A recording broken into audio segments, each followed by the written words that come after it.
Yang paling saya sedih, sore sebelum kejadian, saya lagi duduk di ruang tamu. Tiba-tiba ayah saya keluar dari kamar dia. Abang, abang ayah pengen haji, abang. Ayah pengen haji furoda. Kalau ayah daftar haji biasa kan lama 20 tahun katanya. Ayah nggak tahu umur ayah sampai kapan, bang. Kita kasih solusi. Ini yang pertama-tama saya mengucapin ya, mewakili kasih solusi dan juga close the door. Ini pasti Om Deddy Kobuzer juga mengikuti ya. Kami ingin mengucapkan turut berduka cita ini atas kepulangan dari ayahanda Rizky Agam ya. Mudah-mudahan ini Allah yarham. Semoga Allah merahmatinya. Semoga Allah menempatkan ayah, manggil ayah bapak? Ayah. Ayah ya. Ayah di surga paling tinggi. Amin. Ya, surga milik Allah Jalla wa'ala. Dan juga seluruh keluarga juga diberikan kesabaran, kekuatan dan lain sebagainya. Dan Allah berikan atau mungkin pahala-pahala yang baik yang menyertainya lah ya. Amal kebaikan dan lain sebagainya. Memang ini sempat rame, saya juga mantau ya.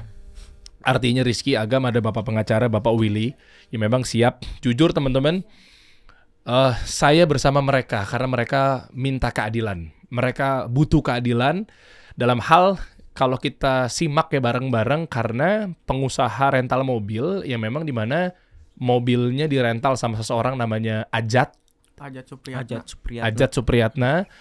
Akhirnya singkat cerita nanti mungkin lu bisa kasih tahu detailnya ya. Sampai akhirnya berujung ada penembakan yang akhirnya jatuh korban atau ayah kandung tercinta harus ya menerima takdir bahwa meninggal dunia. Yang posisinya di Indomaret Pandeglang, Rest area Balaraja KM45. Oke, ini harus clear ya. Jadi Indomaret di rest area Balaraja, kilometer 45. KM45 betul. Masuknya Banten. Masuknya Banten. Kecamatannya hafal? Kabupatennya Pandeglang. Kabupaten Tangerang. Tangerang. Nah, akhirnya rame ini diperbincangkan. Terkuak alur mobil berpindah tangan, ya kan? Disinyalir juga ada katanya penggelapan, penadahan, macam-macam lah, makanya klarifikasi. Tentunya insya Allah kasih solusi, yang mana kan ini kan sangat concern sama UMKM, usaha, ini kan usaha nih kalian nih. Betul. Ya kan, usaha rental mobil. Betul. Tergolong juga atau tergabung juga dalam Asosiasi Rental Mobil Indonesia. Betul. ARMI. Nah ini menarik nih. Banyak cerita-cerita tadi saya briefing di belakang kamera. Si Ajat nih memang tanda kutip katanya rada-rada nih. Berkali-kali pernah minjem juga ya di salah satu member asosiasi ya. Jadi beda organisasi. Oh beda organisasi, oke. Okay. Jadi sesama pengusaha rental mobil.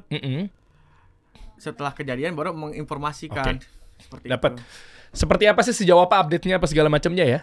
Yang memang intinya adalah kasih solusi bersama pengusaha, kasih solusi bersama keadilan yang harus dicapai oleh masyarakat kecil, menengah, ya masyarakat Indonesia lah. Kita bahas ya bro. Oke, nanti Pak Pengacara bisa update juga ya. Mau cerita dari Rizky dulu, Agam dulu. Siapa yang pertama kali nerima order deh? Saya yang menerima order. Agam berarti ya? Iya. Oke, Agam boleh deketin lagi ke mic ya. Baik. Gam, insya Allah kita bantu Gam. Tenang aja nih. Makasih. Ya, sama-sama gitu kan. Langsung Pak Presiden, Pak Prabowo, Pak Kapolri. Insya Allah kita bantu agar keadilan tegak di negeri ini. Oke, silakan. Jadi tanggal 1 Januari dini pagi si Ajat WA saya. Jadi sebelumnya ini si Ajat menyewa mobil Kalia selama 3 hari di tanggal 29 Desember. Kemudian setelah waktu itu mau selesai, dia WA kembali, ada mobil lain nggak? Saya mau menjemput mertuanya karena mobil Kalia ini kurang bagus menurut dia. Waktu itu saya bilang malam ini ada mobil balik, mobil Brio. Waktu malam mau tahun baru. Oh ya udah Mas Agam, saya itu aja. Nanti kalau udah balik saya kabarin ya, kabarin saya. Waktu itu saya kabarin ini mobil udah standby. Bang Ajat, ya udah ntar saya kesana seperti itu kan. Langsung dia payment selama 3 hari. Kemudian waktu itu saya serahkan ke karyawan saya. Ini Ajat mau ngambil mobil. Jam 12-an saya udah lelah. Tolong diurus seperti itu kan. 12 malam ya? Jam 12 malam lewat waktu tahun baru. Oke. Waktu tanggal 1 malam saya mengecek GPS. Ternyata mobil yang dibawa Ajat ini GPS-nya sudah putus 2 unit GPS. di mobil tersebut ada 3 GPS. Saya langsung mengkonfirmasi bapak saya, ayah saya. Ya ini Melaporkan gimana? kejadian GPS terputus ini ya. Iya. Langsung melaporkan ke grup kami bertiga, ayah saya, abang saya dan saya melaporkan ini ada GPS yang putus. Terus abang saya pun nelpon, Ki ini gimana ya, mau GPS udah putus. Saya bilang coba konfirmasi dulu sama ayah. Jadi kalau saya siap, kalau misalkan emang berangkat hari ini saya berangkat. Lalu ayah saya setelah sudah baca perkara pencabutan GPS ini langsung memerintahkan kepada anggota tim yang saat itu berjaga bersiap-siap untuk menarik mobil Brio tersebut. Oke. Bentar nih, mumpung lagi ada jeda nih. Siap. Nggak maksud motong ya. Dikelirkan ya, berarti kan tadi kan ngomongnya tanggal 1 malam nih, khawatirnya beda persepsi. Malam yang dimaksud itu adalah, mungkin bisa geseran sedikit Pak pengacara. Gini kan, jangan jauh-jauhan nih kita nih ya. Saya harus dikawal juga nih. Siap. Jadi gini, sama-sama nyebut malam, maksudnya pinjemnya tuh dini hari. Dini hari. Satu malam yang dimaksud adalah hampir 24 jam dari dini hari. Soalnya sama-sama malam nih, dini hari kan orang banyak persepsinya adalah malam juga nih. Iya. Berarti tanggal 1 dini hari Saat penyewa. jam 12 malam ke atas ya berarti ya.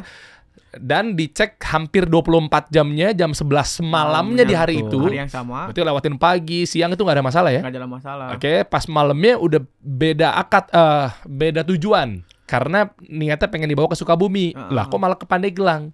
Itu kan maksudnya kan? Betul. Akhirnya terputus ya. Oke, GPS-nya maksudnya. Oke, lanjut. Oke, silakan. Oke, setelah itu kita berangkatlah 7 orang itu, termasuk saya dan ayah saya dan abang saya, mengejar mobil tersebut yang berada di Pandeglang. Di Pandeglang akhirnya sekitar jam 1-an ya. Jam 2-an. Jam 2-an kita sampailah di tempat di jalan Saketi itu. Posisi mobil memang kita sama-sama saling jalan. Sama-sama saling jalan. Ketika di persimpangan kami bertemulah mobil tersebut. Lalu ayah saya memepet mobil kami.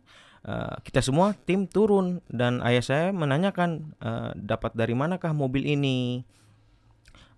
Lalu si yang membawa mobil Brio ini ada 2 orang, yang satu supir, yang satu lagi si oknum yang ngaku ini, dan dia langsung menodongkan pistol ke arah ayah saya begitu. Hah? Langsung Menodongkan pistol. Ini pertanyaan pertama langsung. Nggak ada jawaban apa-apa? Tidak ada jawaban apa-apa. Begitu dipalang gitu, ini mobil dari mana? Iya. Itu bener dipastikan bahwa itu Brio kamu? Betul. Bener, platnya masih sama? Masih sama, tapi sudah ada indikasi yang GPS yang sudah dicabut itu. Oh, pertanyaan pertama mobil dari mana? Dia Eh, langsung jawabnya? langsung jawab, Saya ini TNI AL. Minggir kamu atau saya tembak seperti gitu. Seperti itu. Wow. Langsung tuh ya? Langsung seperti Langsung. itu. Terus ayah saya, tenang Pak, kita bisa bicarakan baik-baik. Di situ ada warung, kita ngopi-ngopi dulu untuk klarifikasi ini mobil dari mana, maksud ayah saya. Gak lama kemudian mobil Sigra datang. Yang saya pikir itu orang penasaran ada apa rame-rame di situ kan. Gak lama mobil Sigra itu mundur dengan menabrakkan ke kerumpulan kami, Pak. jadi si Sigra ini satu komplotan Ternyata sama yang satu membawa komplotan mobil sama yang bawa Brio mobil saya Brio ini. saya. Kemudian Dari situlah kita membiarkan adanya pembiaran dari yang membawa mobil kabur itu, membawa mobil saya untuk melarikan diri. di situ pun om saya hampir terlindas, ini tangannya patah, ini berdarah. Jadi emang udah berniat untuk melakukan kejahatan, Pak. Ada saksi? Saksi ada 7 orang. Oke, aman ya. Iya. Terus? Lalu pada saat mobil tersebut kabur, kita tetap melakukan pengejaran, tapi tidak ada jarak dari pengejaran itu. Jadi tidak saling kejar-kejaran membelakangi gitu, enggak. Jadi sekitar 7-5 km berada di belakang dia. Kita sambil berpikir bagaimana cara mengambil mobil kita ini, sedangkan mobil yang membawa mobil saya ini memiliki senjata api. Nah, setelah kita telusuri, akhirnya dia melewati jalan Pantai Carita Anyer seperti itu. Lalu pada saat di Pantai Anyer dia berhenti sejenak sekitar 15 menit dan 20 menit, dan itulah menjadi inisiatif saya untuk mencari polsek atau polres terdekat. Kebetulan yang berada dekat situ adalah Polsek Cinangka. Akhirnya kita masuk ke polsek itu dan kita memberikan kronologinya bahwa mobil kami dibawa sama orang dan GPS-nya sudah tercabut dan kita ditodongkan senjata api. Kemudian dari si petugas yang piket pada malam itu menduga kami itu dari leasing. Kok gitu? Sebabnya dia pernah kasus seperti ini, tapi dari leasing kata dia seperti itu. Tapi langsung dibantahkan sama ayah saya bahwa kami itu dari rental mobil. Pemilik mobilnya langsung dan membawa bukti-bukti seperti BPKB, STNK dan kunci serep berikut dengan data penyewanya. Tapi langsung ditolak begitu saja sama si petugas yang piket pada malam itu. Padahal ayah saya sudah memohon-mohon karena jarak dari Polsek Cinangka ini sama mobil sangat dekat, sekitar 2 km seperti itu. Sampai ayah saya menawarkan imbalan untuk pendampingan ayah saya. Lalu si petugas yang piket pada malam itu menelpon Kapolseknya dan menceritakan ini ada orang datang ke sini yang saya ingat. Lalu dia masuk ke dalam kantor. Setelah beberapa saat dia keluar dari telepon itu, kita tetap mendapatkan penolakan, dan lebih menyakitkan lagi kita malah mendapatkan saran dari petugas yang piket pada malam itu untuk mengambil mobil kami sendiri, padahal kami sudah jelaskan mobil tersebut membawa senjata api. Dan dari pihak yang piket pada malam itu mengatakan ciri-cirinya seperti apa senjata api itu, dan yang kita lihat karena kita awam, abang saya menjawab itu seperti warna hitam dan seperti airsoft gun. Lalu si yang petugas piket pada malam ini mengatakan, alah itu mah cuma bohongan, katanya seperti itu. Serius? Cuma pistol bohongan katanya. Pistol bohongan, ya. Pistol mainan. Iya. Akhirnya setelah kita sudah mendapatkan penolakan dan mobil Brio itu sudah jalan kembali menuju arah Cilegon. Seketika abang saya menelpon ada anggota ya yang di Merak untuk memblokade mobil tersebut. Anggota dari komunitas Army. Anggota Army tersebut. Saya pikir mobil itu mau mengarah ke Sumatera, mau menyeberang. Ternyata pada saat di Cilegon, mobil itu masuk ke arah Jakarta. Akhirnya abang saya menelpon lah dari Army ini, Asosiasi Pengusaha Rental Mobil Indonesia, meminta bantuan untuk pendampingan kami. Akhirnya diluncurkanlah 3 unit bantuan, tapi tidak langsung bertiga datang gitu, enggak. Jadi ada yang menjaga di pos tol Cikupa, ada yang di Balaraja, dan satu lagi ada yang di Cikande. Kita telusuri mobil tersebut sudah melewati pos Cikande. Akhirnya yang menjaga di pos Cikande sudah mengikuti dari belakang. Dan kita cek mobil Brio tersebut memasuki rest area 45 itu, dan kita melihat memang mobil tersebut sedang berhenti di Indomaret tersebut. Lalu saya menunggu tim Army itu yang satu mobil. Ketika sudah sampai, barulah kita bareng-bareng untuk memblokade mobil kami ya, menyergap mobil kami. Dan ayah saya menginisiasi saya untuk memvideokan lah kejadian ini agar sebagai bukti bahwa bila mana diperlukan bila terjadi ada apa-apa begitu kan. Ketika kita menyergap mobil expander saya di belakang mobil Brio dan mobil Avanza kawan rental saya di sini, kita berhenti dan kita melihat si saudara AA ini yang awalnya disakiti sudah menodongkan pistol ke arah ayah saya. Dan ketika kita mendekap orang tersebut, maksud ayah saya untuk agar tidak terjadi senjata api ini agar bisa dihilangkan dulu, jangan sampai ada penyerangan lah dari dia. Jadi ayah saya memberitahukan di mana pistolnya. turunkan, kata ayah saya seperti itu. Ternyata di samping mobil Sigra itu ada orang dan sudah menodongkan pistol ke arah kami di kerumunan itu. Dan ketika terjadi penembakan tidak ada peringatan sama sekali. Jadi langsung ditembakkan 4 kali tembakan. Itu demi Allah melewati kuping saya ya. Dan saya kabur waktu itu. Saya sempat masih memvideokan kejadian tersebut. Saya meminta tolong dan saya berdoa, ya Allah jangan sampai ada anggota keluarga saya yang terkena ya. Ketika saya meminta pertolongan, ternyata tidak ada orang yang mendekati karena posisinya malam juga ya. Dan orang-orang tersebut mendengar suara tembakan. Akhirnya saya kembali lagi lah ke Indomaret itu. Dan saya melihat mobil saya dan mobil Sigra itu sudah melarikan diri. Tidak ada di parkiran Indomaret tersebut. Ketika saya lihat ada Pak Ramli, anggota dari Army juga sudah menahan sakit, minta tolong karena bagian perut kanannya sudah terkena tembakan dan bahu ini. Lalu abang saya dan tim rental saya mengatakan ada yang kena tembak di dalam Indomaret.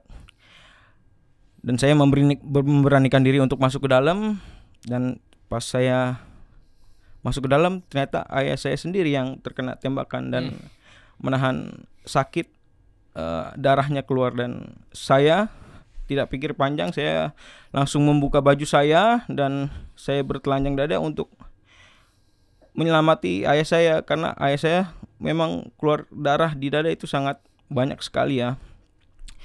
Dan pada saat itu setelah dibawa ke rumah sakit, ternyata memang ayah saya sudah tidak sadar. Ketika di detak jantung memang udah tidak ada lagi, sudah meninggal dunia begitu. Oke. Rahimahullah, semoga Allah merahmati ayah ya. Semoga Allah masukkan ke dalam surga ya. Dan juga ditambah terus amal kebaikannya selama di dunia kan. Mudah-mudahan menjadi pemberat amal di sana gitu ya. Tadi di awal banget udah kita munculin ya, sebelum masuk ke bumper atau di tayangan kasih solusi, memang videonya ramai udah kita nonton tadi kan. Kejadiannya cuma memang kepotong pada saat kondisi video terakhirnya itu adalah shotnya ke ayah ya. Betul. Nah makanya saya pengen coba munculin dan kita klarifikasi bareng-bareng gitu kan videonya apa, nanti baru kita runut ya. Siap. Tadi sengaja saya coba diamin dulu biar Rizky sama Agam nih cerita sampai habis dulu, sampai terakhir, baru nanti kita perhatiin satu persatu. Sebenarnya di manakah, apakah jangan-jangan ada letak kejanggalan apa segala macamnya gitu kan. Nah ini videonya teman-teman yang tadi mungkin di awal banget sebelum saya opening juga udah ada. Coba kita play bareng-bareng lagi ya. Coba nih, coba di play. Nah ini sambil diceritain pelan-pelan. Ini point of view siapa? Saya. Oh, Rizky ya? Ya, saya sedang ini juga melihat posisi mobil. Oke, sebelah kiri mobil siapa tadi? Anggota tim itu ya. Anggota tim dari Asosiasi Rental Mobil Indonesia. Betul. Dan ini masuk ke pom bensin ya? Iya, betul. Si mobil itu ngapain? Bisa sambil dijelasin nggak? Jadi suaranya kurang jelas. Kita lagi koordinasi strateginya bagaimana untuk mengamankan mobil Brio tersebut. Akhirnya Bang Agus yang mengendarai mobil Avanza itu jalan terlebih dahulu. Lalu kita melihatlah tuh di situ ada mobil Brio kami sedang terparkir di depan Indomaret itu. Oke, secara sadar berarti bener ya itu mobil kalian ya? Iya. Oke. Ini rest area kan berarti kan Indomaret di dalam rest area ya? Di rest area. Oke, ini mobil Brio-nya ya? Iya, Oke. betul. Nyampe mobil Brio, pemiliknya nggak lagi, penyewa atau pengendaranya nggak ada di dalam? Tidak ada di dalam. Tidak ada di dalam, dan saya mencoba keluar dari mobil ya. Lalu tim dari Bang Agus Army itu sudah melihat atau mengamankan abang apa namanya yang membawa mobil kami itu. Oke, nonton dulu ya bentar ya. Siap. Ya. Ya. Ya.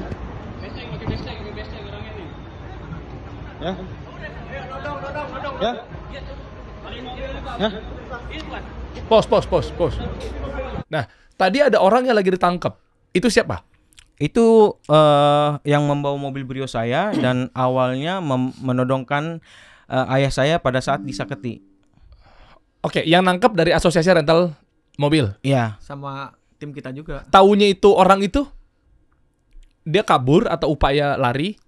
Jadi dia baru keluar dari toilet. Taunya muka itu karena kalian udah hafal lah ya. Udah hafal. Terus ayah saya waktu ke Indomaret kan menanyakan di Indomaret, Oh, ada, nanya. ada toilet tidak. Nah, ini makanya saya mau tahu dari sudut pandang yang lain nih, yang nggak terekam sama video. Ayah saya menanyakan di kasir, ada toilet nggak? Kebetulan katanya toiletnya lagi rusak di Indomaret. Kebetulan ayah keluar, ketemulah pelaku yang waktu penodongan ayah saya disakiti. Oh, yang sebelumnya nih ya, yang pertama kali TKP itu. TKP pertama kali menghadang mobil itu ya, yang dia bilang, minggir kamu, saya orang angkatan laut. Betul. Kata beliau ya. Kata Nah, beliau. ini harus ditelaah dulu nih. Apakah oknum, apakah ngaku-ngaku, ini harus clear dulu. Karena kita belum bisa memvonis bahwa itu beneran dari angkatan laut atau tidak. Jangan-jangan oknum atau ngaku-ngaku sebelum memang nanti dari penyidik atau mungkin kepolisian yang memang memeriksa. Betul. Karena kan ini masih simpang siur kan ya. Oke, lanjut. Play lagi coba. Hah?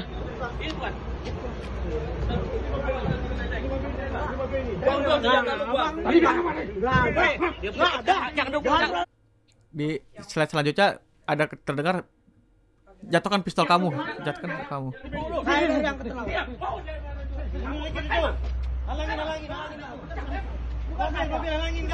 Weh, jangan tahan saya. Diam dulu.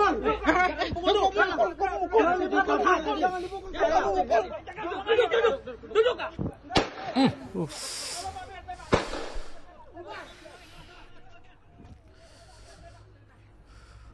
Ya. Maling mobil.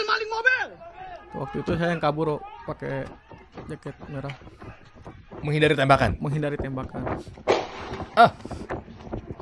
Maling mobil. Aduh, 3.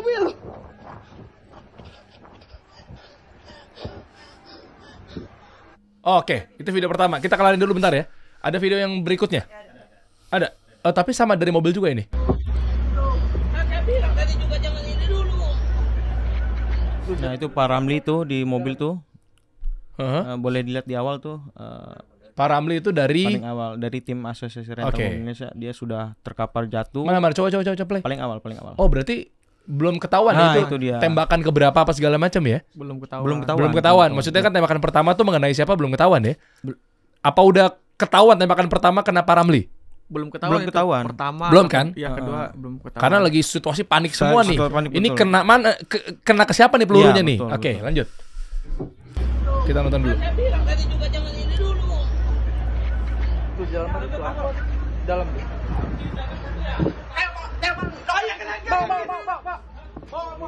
Nah, ini saya belum lihat tuh.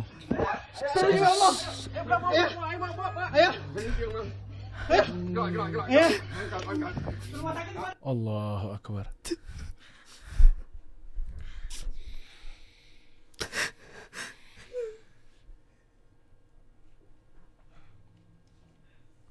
Saya waktu itu baru sadar ya. Saya sudah terkapar jatuh. Saya mengucap astagfirullahaladzim, ayah saya yang terkena tembakan.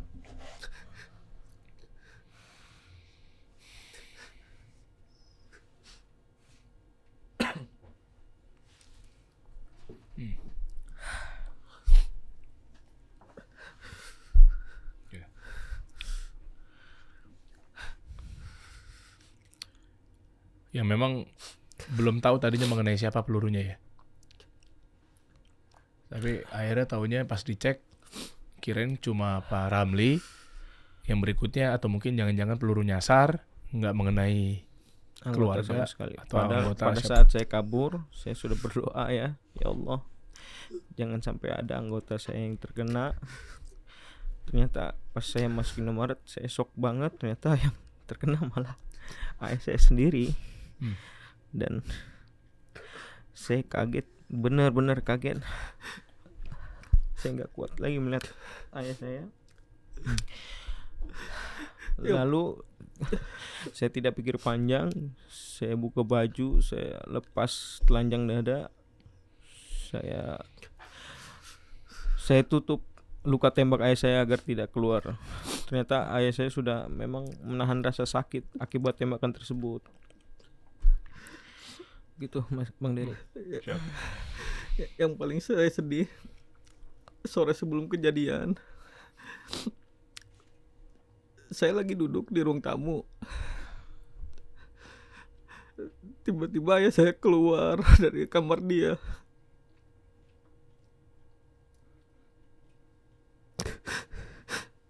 Abang ayah pengen haji abang. Ayah pengen haji furoda. Kalau ayah daftar haji biasa akan lama 20 tahun katanya. Ayah nggak tahu umur ayah sampai kapan bang. Ayah ini kan udah lumayan kata ayah. Ayah pengen banget haji bang. Biar ayah duluan aja, bunda nanti tahun depan atau tahun depannya lagi tolong abang urusin katanya. Sampai saat itu kan perkataan ayah saya itu yang paling saya ingat. Karena ayah saya tuh sama agama terlalu kuat banget agamanya. Ayah saya setiap seminggu sekali mengadakan pengajian setiap malam Rabu. Dia berharap keluarganya harus pada bisa baca Al-Quran. Kita tuh gak boleh ngejar dunia terus kata ayah.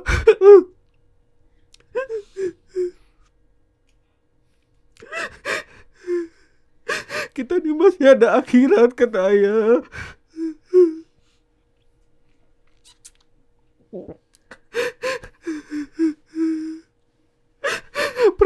Perkataan ayah masih terdengar jelas.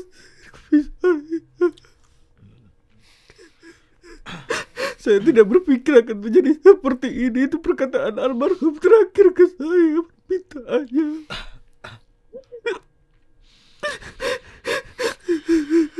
Anak mana yang gak sakit melihat bapaknya tertembak depan matanya.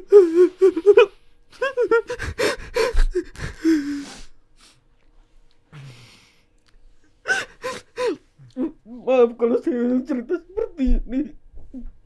Saya pengen keadilan buat ayah saya karena ayah saya itu orang baik. Dia suka menolong orang.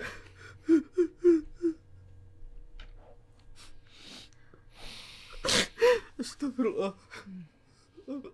Astagfirullah.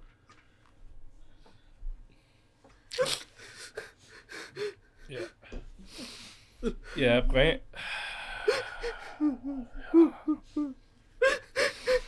ayah saya tuh orang hebat dalam agama, dalam keluarga, dalam bersosialisasi. Saya kemana-mana berdua sama ayah saya. Teman ngobrol, teman bisnis.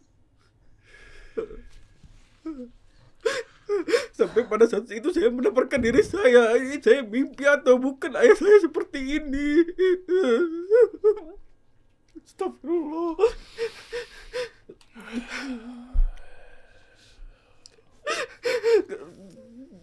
Lihat video tadi bapak saya terkapar, saya teringat kembali.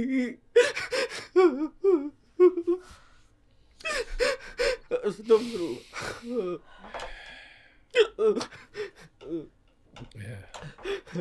Ya emang ya nggak bisa sih ya, saya juga kalau ingat ya orang tua gitu ya, bagi haji. Astagfirullah.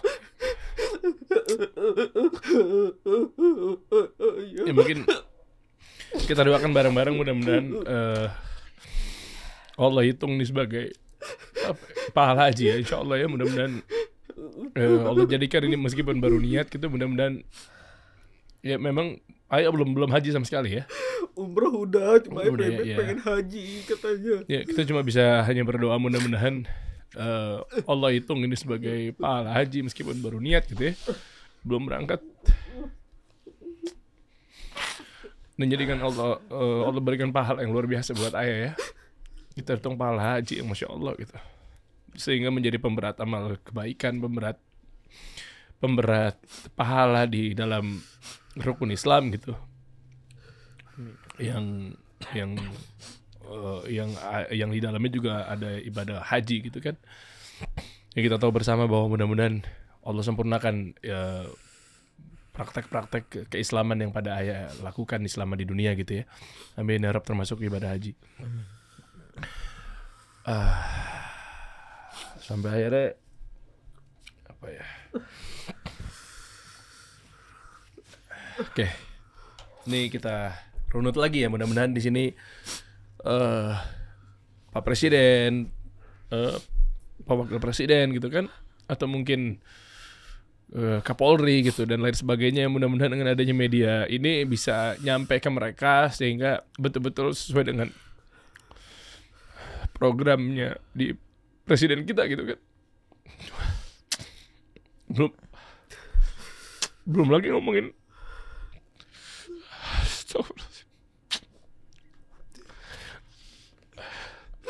Tapi sekarang saya masih kangen sama ayah saya. Kangen sama saya. Kangen nasihat-nasihat beliau. Setiap hari beliau mengatakan terus berulang-ulang, mengingatkan kita ini masih ada akhirat. Kita ini masih akan ada akhirat.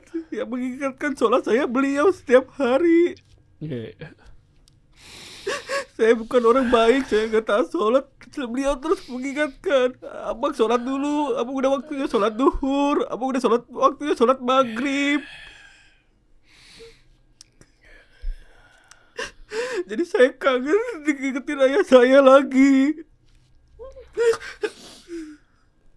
Kangen suara beliau. Ya kita sebagai warga ya cuma bisa memang ikhtiar dan menyerahkan kepada pihak yang berwajib gitu ya. Dalam hal ini memang kepolisian. Jadi saya memang kedengarannya agak subjektif ya, mau saya sampaikan gitu ya. Maksudnya apa ya? Ini memang di luar topik ya, tapi aduh ya Allah. Saya tahu betul memang ini tugasnya negara kita nih, pemimpin kita nih berat sekali gitu. Ini maaf di luar topik sebentar gitu buat penonton gitu ya. Saya sampaikan kepada terutama langsung paling atas di negeri ini, Bapak Presiden gitu. Maksudnya Pak Presiden gitu, Pak Prabowo gitu ya. Saya tahu betul tugas Anda berat, Pak. Saya juga sekali lagi disclaimer di luar topik ya. Maksudnya di masa awal-awal pemerintahan Pak Prabowo gitu, saya tahu betul Pak Prabowo ini beliau sudah tua, beliau ingin kerja benar gitu, beliau pengen negara ini adil, makmur rakyatnya gitu loh. Maksudnya saya tahu betul gitu. Tapi di masa-masa awal pemerintahan beliau ini ujiannya luar biasa gitu loh. Makanya mudah-mudahan gitu Pak Prabowo dengan tugas yang berat ini gitu ya, beserta Pak Kapolri gitu bisa menuntaskan, bisa membantu rakyat-rakyatnya menerima keadilan yang benar gitu loh. Dan lain sebagainya gitu loh. Maksudnya saya berharap bahwa ini oknum-oknum yang di dalam ini mudah-mudahan Allah berikan hidayah dan lain sebagainya gitu. Mudah-mudahan negara ini negara yang apa ya, jalannya lurus gitu. Karena yang ada pasti balik lagi ujung-ujungnya ini pemerintah kemana gitu. Ya saya langsung tarik ke atas lah. Maksudnya saya tahu betul Pak Prabowo nih, Masya Allah gitu loh. Jadi mudah-mudahan ke depannya nih bisa jadi mungkin kita semua bantu lah program presiden gitu, memberantas orang-orang oknum yang ada di dalamnya gitu. Mudah-mudahan gak ada lagi kayak tadi saya dengar di berita, mana coba ada di berita tadi yang akhirnya katanya sempat ada dari apa Kapolsek Polsek ya, apa laporannya gimana? Kalian udah masukin laporan tapi tidak diterima ya laporannya, apa gimana sih? Laporannya pendampingan ditolak yang kayak gitu-gitu kan. Maksudnya ya Allah wa'alam ya, ini seperti apa yang ada di sana kondisinya gitu kan. Tapi kan ini kan bisa dibilang akhirnya jadinya kalaupun naudzubillah ketemu oknum, saya nggak bilang di situ pasti ada oknum ya, tapi misalnya kalaupun ketemu oknum, mana ya tadi ya, ada nggak sih di berita yang laporan ditolak, ada di berita nggak? Ada kan di berita ya. Maksudnya yang kayak gini-gini nanti apa ya, pengen negara ini baik, rakyatnya dapat keadilan yang setimpal dan lain sebagainya. Tapi nah ini kesaksian anak bos rental, ayah tewas ditembak, laporan ditolak polisi gitu ya. Maksudnya ini kan saya langsung ngomong yang bersangkutan gitu ya. Maksudnya ini kan kalian yang ngelapor kan, ada yang lapor tapi akhirnya ditolak gitu. Maksudnya pengen negara ini baik gitu, pengen negara ini lancar gitu, rakyatnya makmur gitu kan. Tapi ternyata kalaupun misalnya ada oknum gitu kan, saya nggak berdoa gitu ya, tapi kalaupun ada oknum akhirnya jadinya kehambat lagi gitu-gitu loh. Maksudnya sampai pemerintah kita nih pengen gimana caranya rakyat nih kalau dengar kata rezim, pemerintah tuh rezim udah resisan gitu, sampai akhirnya nyuruh kami juga dong bantu kita dong gitu loh. Kita nih dicapnya kita pengen kerja bener tapi dicapnya apa ya, negatif terus gitu loh. Maksudnya Nah, akhirnya kena lagi kayak gini, ditolak-tolak lagi gitu loh. Maksudnya kita nih gimana gitu loh, pengen kerja yang benar tapi oknum-oknum susah diberantas gitu loh. Dan mudah-mudahan ke depan kita hanya minta yang pertama kekuatan doa ya. Doa kepada Allah Subhanahu wa taala gitu. Mudah-mudahan ini kasusnya cepat diselesaikan, dilancarkan gitu, diberantas para oknum kalaupun jika ada oknum gitu dan lain sebagainya. Laporan-laporan gini kan makanya mudah-mudahan Kapolda juga kooperatif gitu ya. Kapolda masuk ke Banten kan? Nah, mudah-mudahan Bapak Kapolda Banten Pak Suyudi ya kalau tidak salah namanya beliau, mudah-mudahan Allah berikan kesehatan, Allah berikan kekuatan gitu untuk menyelesaikan masalah ini gitu ke depannya gitu kan. Bapak Kapolsek yang terhormat gitu, Polsek Cinangka gitu ya. Ya Pak Kapolres atau apapun itulah yang memang berada di kondisi terkait gitu, mudah-mudahan juga Allah berikan kekuatan. Kita doakan, kita nggak boleh banyak fitnah juga ke mereka gitu kan, mereka juga kerja gitu. Kita doakan mudah-mudahan dijauhi oleh para oknum-oknum yang bertugas dan lain sebagainya gitu kan, sehingga prosesnya juga jalan lancar dan lain sebagainya gitu. Nah, balik lagi ke tadi masalah Asosiasi Rental Mobil Indonesia, akhirnya mengingatkan saya pada cerita kalian yang di belakang kamera tadi kan, bahwa Ajat ya. Ajat ini kan katanya udah berkali-kali ya. Yeah. Ada buktinya nggak bahwa ini orang sebenarnya siapa, dan kita usut aja bareng-bareng. Kalaupun misalnya Pak Polisi juga tugasnya berat, ayo gitu. Beliau itu kan sibuk gitu, beliau itu pasti bantu lah insya Allah. Tapi kan mungkin dari kita coba memenuhi keterangan sehingga memudahkan beliau juga, aparat juga, anggota juga bisa jalan dengan lancar. Coba mungkin bisa diluruskan. Jadi setelah kasus Ayah ini, kita sebarlah berita-berita kan tentang siapa yang penyewa, data-datanya. Terus saya dapat informasi ternyata antar lintas komunitas ada korban dari Ajat tersebut. Di saat ayah saya terjadi seperti ini, baru saya mengetahui bahwa si Ajat ini ternyata sudah pernah ada kasus sebelum-sebelumnya seperti itu. Oke. Ke siapa aja minjem ya? Ada buktinya nggak? Dia ada foto misalnya dia pernah minjem, bukan minjem ya, apa sewa ya kalian bilang ya? Ngerental. Saya tidak tahu ini, saya cuma dapat fotonya saja. Oke, ini beneran Ajat yang meminjam. Coba. Saya cuma mukanya sama, cuman yang saat ini dia berkumis. Infonya sih ya, kan khawatir kita juga memfitnah ya. Iya. Ini yang atas namanya Ajat juga. Ajat. Oke. KTP-nya? Informasinya Ajat juga, cuma muka sama, bedanya di kumisnya aja. Oke, tapi yang penting minimal kalau muka kan bisa jadi orang berubah-berubah ya, karena mungkin menggemuk, mengurus apa segala macamnya misalnya, atau mungkin apalah cahaya, pengambilan foto apa segala macamnya. Tapi yang penting KTP-nya sama. Sama Ajat. Oh, oke. KTP sama. Jadi memang 1-2 kali ini mungkin izin boleh gimana ya? Mungkin kita karena nih takutnya kita kepleset juga di sini nih, kita harus hati-hati nih. Betul. Kita munculin di video ini, di tayangan ini, tapi mungkin mukanya di blur ya, karena memang khawatir bukan malah kita kena UU ITE. Betul. Ya kan?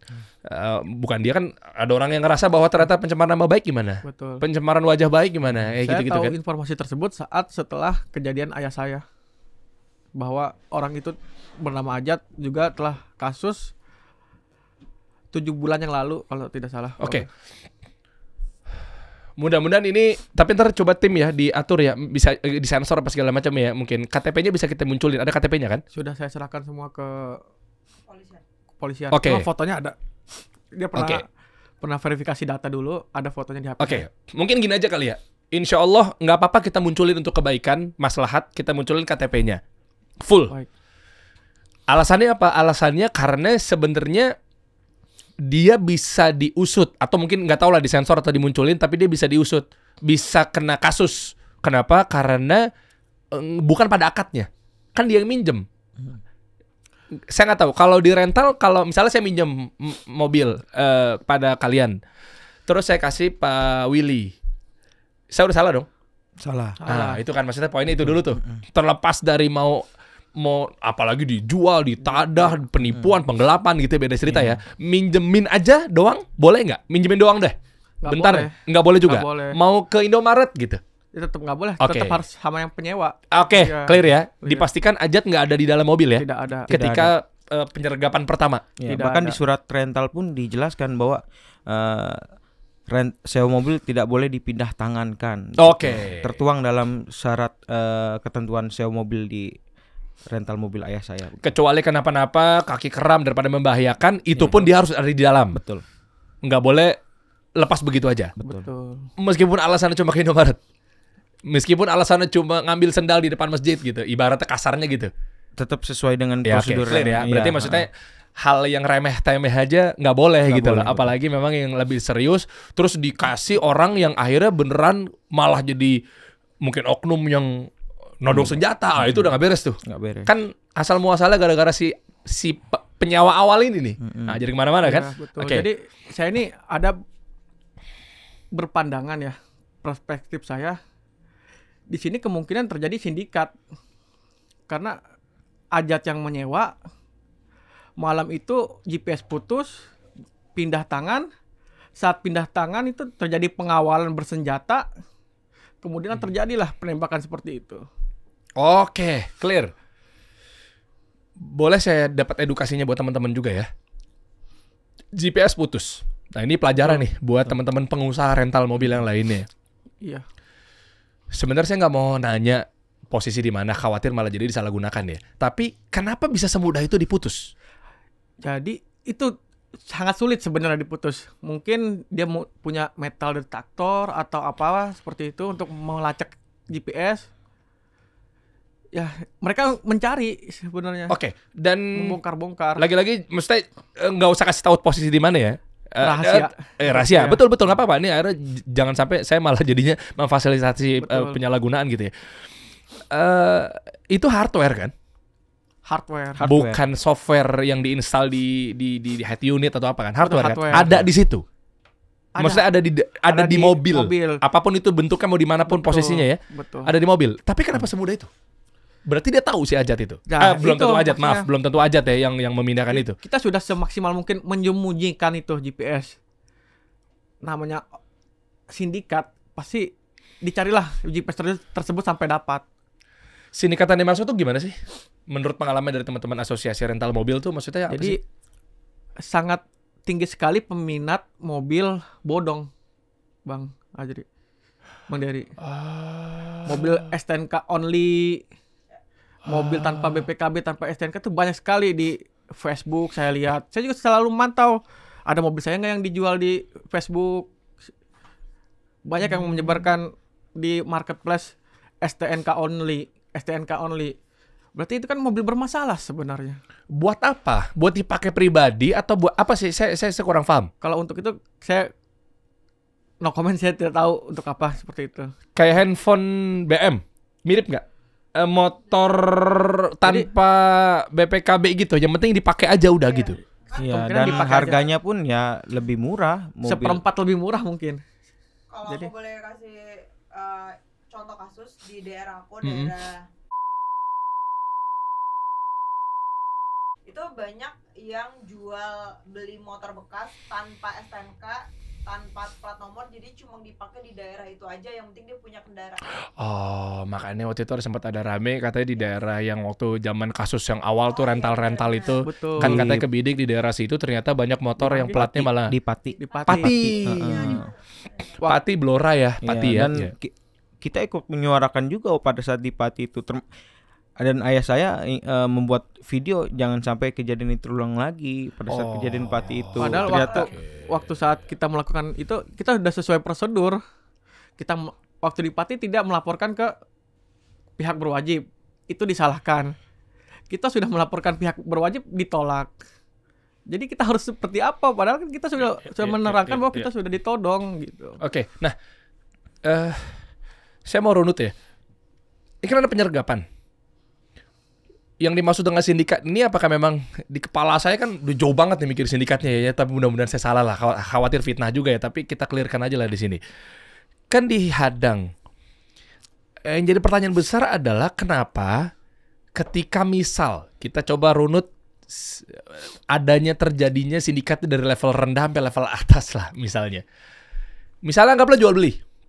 Iya, pertanyaan saya kenapa begitu ditanya ini mobil dari mana, langsung reaktif Menodongkan nodong. Menodongkan pistol. Anggaplah misalnya dia beli nih, Iya. sipil atau biasa, misalnya karena memang pengen punya mobil, tapi dengan cara yang salah, misalnya kan. Iya, dengan dia pengen beli mobil aja, tapi tanpa ada keterangan-keterangan aja berarti udah salah. Kan di luar dari aturan pemerintah, ya kan. Yang namanya mobil harus ada BPKB-nya, yang namanya mobil juga harus ada. Karena itu gitu udah ya. menjadi bagian legalitas Iya. pembelian barang kan. Betul. Dan di mobil itu pun tidak ada STNK, Mas. Jadi STNK itu STNK fotokopi dan distempel rental mobil Makmur Jaya. Itu menghindarkan supaya terjadi penggelapan sebenarnya. Iya. Oke, lanjut ya. Anggaplah jual beli. Misal, ya siapalah sebut saja A gitu. Beli tuh karena memang pengen pakai buat jalan-jalan ke tempat wisata di komplek-kompleknya aja, atau pengen punya mobil sekalipun buat pamer-pamer, serah lah. Itu kan pasti ditanya kan mobil dari mana. Kan harusnya dia bilangnya saya habis beli. Misalnya gitu. Betul. Ya kan? Ya udah ngomong aja beli. Atau dia takut misalnya. Waduh, ditanya dari mana dari lagi? situ yang saya berpikir perspektif sindikat tiba-tiba menodong. Kalau izin saya bertanya, Bang Dery beli mobil apakah ada pengawalan senjata api? Oh, iya, Tidak enggak mungkin sih. kan? Iya sih ya. Dan waktu pembelian yang dia bilang pembelian mobil di jam 2 malam dia transaksi mobil. Pada saat kita orang-orang biasa istirahat, dia melakukan transaksi jual Oke. beli mobil itu. Diskusi. Kalau memang ternyata karena belinya takut, ya gue tahu gue salah, fitrah manusia lah. Gue beli mobil tanpa BPKB salah, ditambah lagi tanpa STNK asli salah. Beli mobil harga murah yang jauh di bawah rata-rata karena tidak ada sorot-sorotnya juga makin salah. Takut nih, makanya tengah malam. Jadi kenapa saya berpikir sindikat? Karena waktu pencabutan GPS 1 jam sebelumnya saya langsung berangkat. Jadi saya menghindarkan untuk transaksi jual beli bodong ini.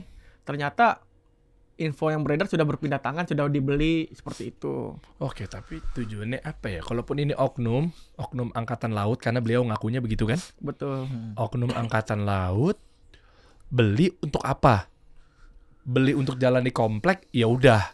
Kalau itu wallahu alam. Khawatir dia bersenjata sudah prepare, sudah direncanakan, yang ujung-ujungnya buat apa juga tuh? Ditadah lagi. Itu yang saya harap untuk membuka kasus ini. Takutnya Oke. ada penadah atau seperti apa. Oke. yang sudah- Oke.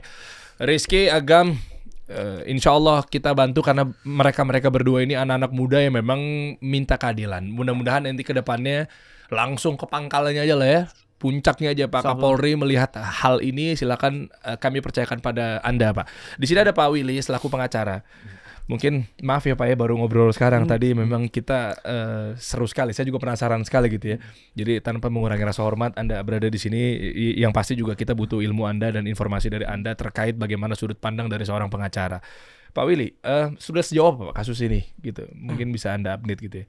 Dari informasi dari pihak yang berwenang untuk menangani kasus ini, setelah dari tahap penyelidikan naik ke tahap penyidikan, itu terbukti bahwa dari terduga sudah dilakukan oleh pihak yang berwajib penangkapan dan penahanan. Oke. Siapa yang ditahan? Pelaku tindak pidana pembunuhan dan pelaku tindak pidana penggelapan. Ia menodongkan pistol. Sampai saat ini saya belum diinformasikan atau diizinkan atau diberitahukan gambar muka atau ditunjukkan kepada di tempat penahanan oleh pihak berwenang. Oke. Berarti hanya lisan saja. Hanya tulisan saja bahwa sudah dilakukan penangkapan gitu. Untuk memastikannya bahwa itu yang beneran ditangkap adalah si pelaku itu gimana? Maka kami akan berkolaborasi mendatangi pihak yang berwajib. Dalam hal ini secara hukum kami akan meminta kepada pihak kepolisian, SP2HP atau SPDP gitu. Maka dari situ kami mengetahui apa-apa yang sudah dilakukan oleh pihak yang berwajib. Apakah ini sudah masuk tahap penyelidikan atau tahap yang lainnya yang lebih tinggi, begitu. Oke. Ada yang bilang katanya Klarifikasi. ini ya klarifikasinya ya. Alasannya dikeroyok dan bela diri. yaitu motif anggota TNI tembak bos rental. Motif anggota TNI. Wah, ini langsung diklaim anggota TNI. Kalau oknum gimana? Tapi anyway begitulah ya. Oke lah, ini dari Tempo. Apakah memang sudah ditetapkan bahwa beneran resmi orang itu yang pelakunya itu, tersangkanya itu adalah anggota TNI? Sesuai dari hasil rilis yang dilakukan oleh Polda Banten dan pihak TNI AL, dalam hasil rilis tersebut kami menanggapi bahwa sudah ditetapkan tersangka oleh pihak berwajib dan sudah dilakukan penahanan. Bahwa ada statement dari pihak TNI adanya pengeroyokan dengan jumlah 15 orang dari jumlah klien kami beserta juga dari Army tidak sampai dari 8 orang gitu. Jadi jumlah dari 15 orang yang mengeroyok itu rasanya itu mungkin asumsi dari pihak yang memberikan rilis tersebut. Sebentar, yang akhirnya dinyatakan pengeroyok siapa? Kalian yang mengeroyok ini atau mereka nih? Kalau mereka nih, kalau memang beneran dia adalah pelaku dan lain sebagainya, saya happy. Bahwa berarti bener dia dituduh mengeroyok atau mungkin divonis atau apapun itulah. Jadi ada fakta yang dibungkam bahwa kami semua ini mengeroyok mereka. Hah? Dari pernyataan beliau. Kok preskon kemarin. Coba. Boleh kita ke bawah nggak? Ini berita dari Tempo nih gimana sih? Coba bentar. Jadi di sini atas lagi dekat sedikit. Jadi Pangko Armada Laksamana Madya TNI Denny Hendrata saat konferensi pers. Oke, pers ya. Berarti ya preskon ya. Oke, lanjut. Bentar. Seandainya diadakan pengeroyokan berarti kan sebetulnya sama-sama tidak tahu siapa yang akan mati. Oke, dia mengatakan anggotanya berinisial AA terdesak melakukan penembakan karena mengklaim dikeroyok oleh beberapa orang. Oh, jadi ini kan kalian lapor. Artinya di sini kan berarti kan beliau sudah melakukan pengusutan sehingga langsung berani dipastikan bahwa ini yang melakukan adalah oknum anggota TNI AL. Harusnya begitu dong Pak pengacara. Ini takut saya salah nih. Anda kan biasa mengerti seputar tutur kata, kata-kata, pasal-pasal gimana tuh? Lihat dari berita ini dulu aja, Pak Willy. Betul, sesuai hasil rilis conference kemarin sebelum menyatakan lebih lanjutnya, beliau ini menyatakan bahwa mengakui bahwa anggota TNI AL telah melakukan penembakan. Namun di situ kan ada runutnya, kronologisnya sebelumnya kan, dan juga yang harus mengatakan itu kan harusnya sesuai dengan fakta ataupun sesuai dengan yang ada di lapangan gitu. Berarti faktanya begini kan? Iya, di situ kan ada pengeroyokan, kan? Itu. Bila seseorang menghadapi keadaan seperti pengeroyokan, pasti akan melakukan pembelaan diri. Betul pernyataan itu. Tapi fakta di lapangan itu kan siapa yang melakukan pengeroyokan itu? Ya kan? Apakah orang yang mempunyai mobil diambil oleh orang lain, dalam hal ini mencuri atau penggelapan? Orang yang merasa digelapkan itu mengeroyok untuk datang. Bahwa sebelumnya sudah terjadi ada penodongan pistol, pengancaman. Hey, waktu klien saya bertanya, ada ini mobil siapa? Ya kan? Di Saketi itu. Di Saketi. Bahwa di Saketi itu sudah ditanyakan oleh klien saya, ini mobil siapa? Si pelaku penembakan ini langsung menodongkan pistol. Dan untuk mengantisipasi hal-hal yang tidak diinginkan itu lagi, klien saya langsung datang atau mendatangi polsek terdekat untuk meminta bantuan pendampingan. Namun sesuai dengan apa yang sudah diceritakan melalui kronologis oleh klien saya, tidak dilakukan oleh pihak yang berwajib permintaan pendampingan itu, hingga terjadilah hal-hal yang tidak diinginkan begitu, Bang. Oke, ya. Ya mudah-mudahan semoga kita doakan bareng-bareng ya, ini kebenaran akan terungkap siapa sebenarnya yang menjadi dalang atau menjadi pelaku atau oknum-oknum, memang siapapun itu bentuknya, karena diberikan hukuman yang setimpal lah yang berlaku di negara kita tercinta Republik Indonesia.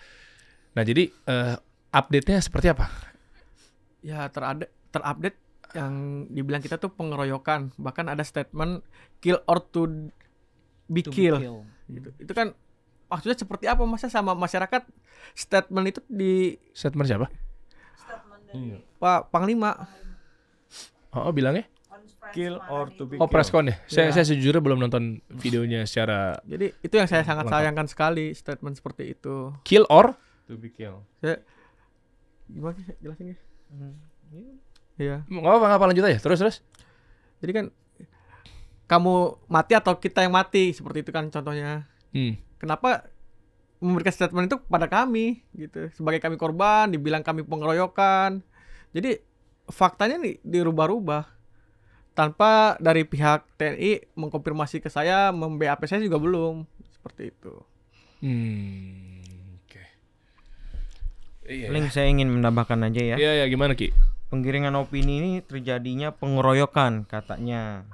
Padahal kejadian yang terjadi di KM45 merupakan tindak lanjut dari tragedi yang ada di Saketi, yang dimana saudara AA ini sudah menodongkan pistol terhadap ayah saya terlebih dahulu, gitu. Oke.